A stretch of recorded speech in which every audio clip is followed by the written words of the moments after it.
All right, what's going on, my people? This is your professor, Dr. Jace Austin, and welcome to week 4. That's right, we are still on week 4 of your collection development and management class 7313 of the fall 2019 iteration.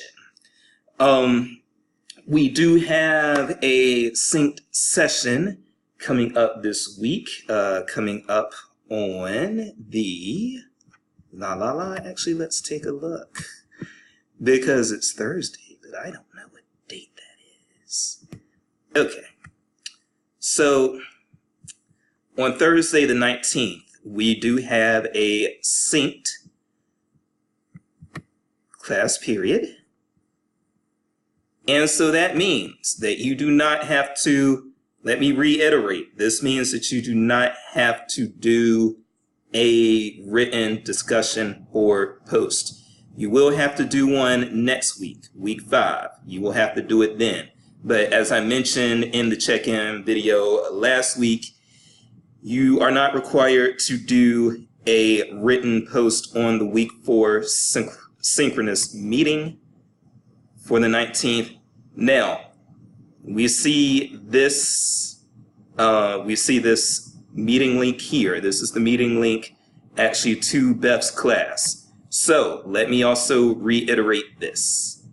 You will be using a link that you will get in your, you will be utilizing a link that you will be getting in the announcements for the link to my session. So I am going to again try to disable that link that's in the discussion section and look in the announcements for the link to this week's class, which I may not get on the Canvas site until Wednesday or Thursday, but wait for that link. The link for this class will be in the announcements, okay? It will not be in the discussion. That is the link for Beth's class. The link for our class is going to be in the announcements. All right. All right, now one thing that I wanted to just kind of do very, very quickly is I wanted to, and actually I need to make sure that this microphone is working. Okay, so what I wanted to do, I apologize for that. What I wanted to do was just kind of take a few moments to do a little bit more with the evidence-based acquisitions component. As your book on, I believe, page 134, no, definitely not 134.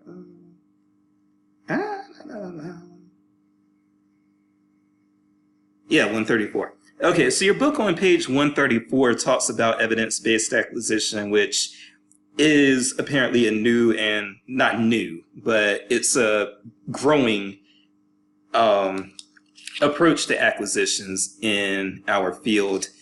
The book kind of treats it as a form of patron-driven acquisition, which I would as well. I'm not going to disagree with the book, but you can definitely find YouTube videos out there from conferences, and those YouTube videos are treating the two as not, well, they're treating the two as not being one and the same. Actually, what they're doing is they are treating the two as evident. There are,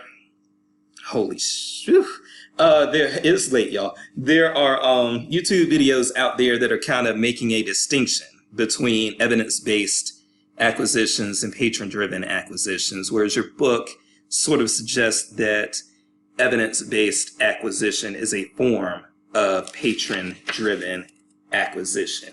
And acquisitions is not that's not my background. My background is more public services.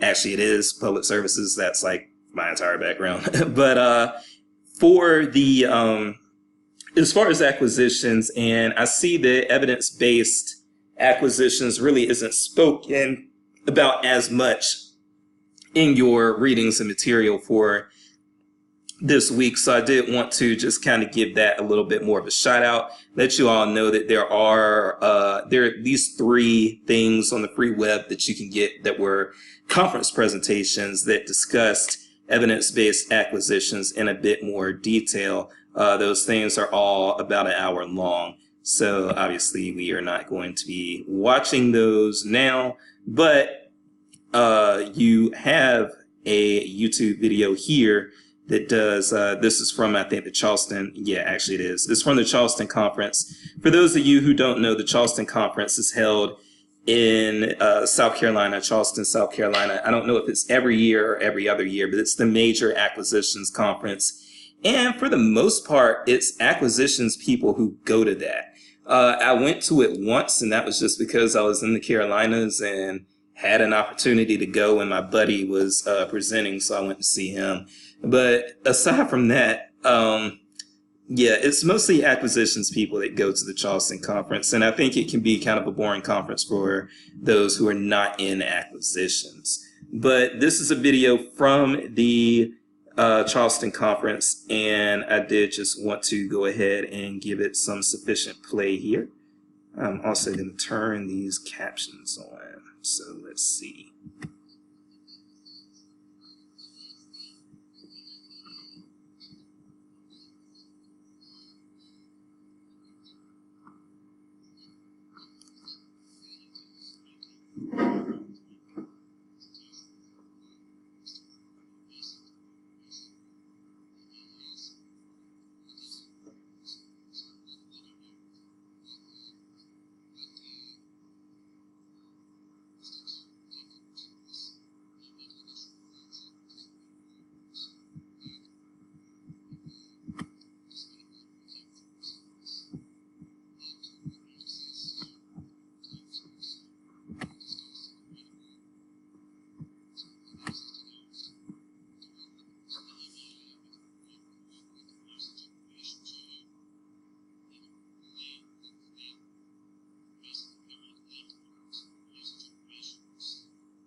Okay, I know some of y'all are probably getting a little bit of motion sickness due to all the camera shifting and everything, so I apologize for that. But I'm skipping ahead to one more piece of this video that I want you all to catch very quickly, and then we will wrap it up from there. Okay, so they went through just kind of a basic and actually quite vague explanation of what evidence-based acquisitions is, but again, you can refer to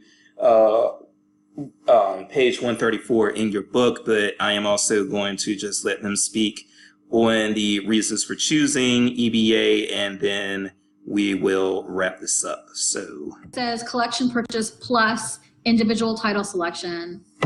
And then we have it looks like a lot of folks have sort of hybrid, yes, a hybrid environment. Thank you. So then we'll move on. So as I mentioned in the beginning, this is sort of an opportunity for us to reflect on the last 4 years and share some things that we've learned. And we've learned a lot. So for instance, some of the reasons that we've heard from participating libraries about why they choose an EBA is sort of all over the place. And some of those reasons are to be able to give users access to a critical mass of content, and being able to do that sort of quickly, certainly affordably, but also sort of in an easy, efficient way is important to a lot of libraries. A lot of libraries like EBA because they can align their spend with usage, with a demonstrated need. They like that like the DDA and PDA models, users get to be involved directly with selection of content. But on the other hand, librarians also like that in EBA that they're in control of making the final decisions, and that they're making informed decisions based on things like usage, but also based on things like the library's collection development priorities, and not just thresholds. Some libraries really like EBA because it allows them to experiment. They get to find out what users want. They might be able to turn on access to content that they might not otherwise have thought to purchase, and see how it goes. And finally, they like the flexibility to choose however broad or granular they want to get with their access.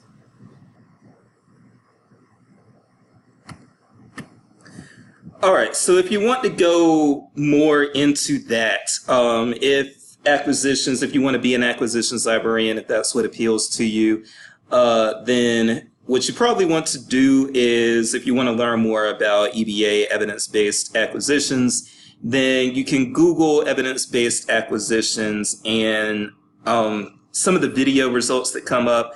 When I Googled, the video results actually came up first. I don't know if that'll be the case with you, but that was the case for me.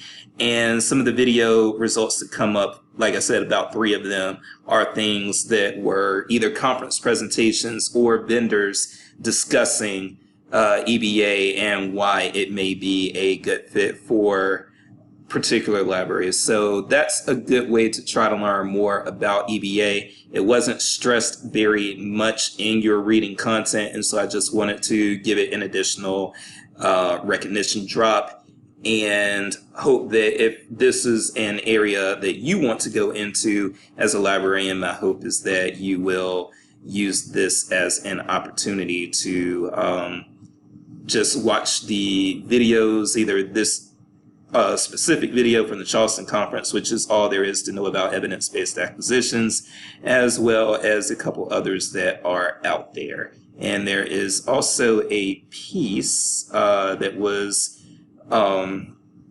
written, actually I'm going to go ahead and Google that as well, because I skimmed that piece, and it's an open access piece. I was just looking at this.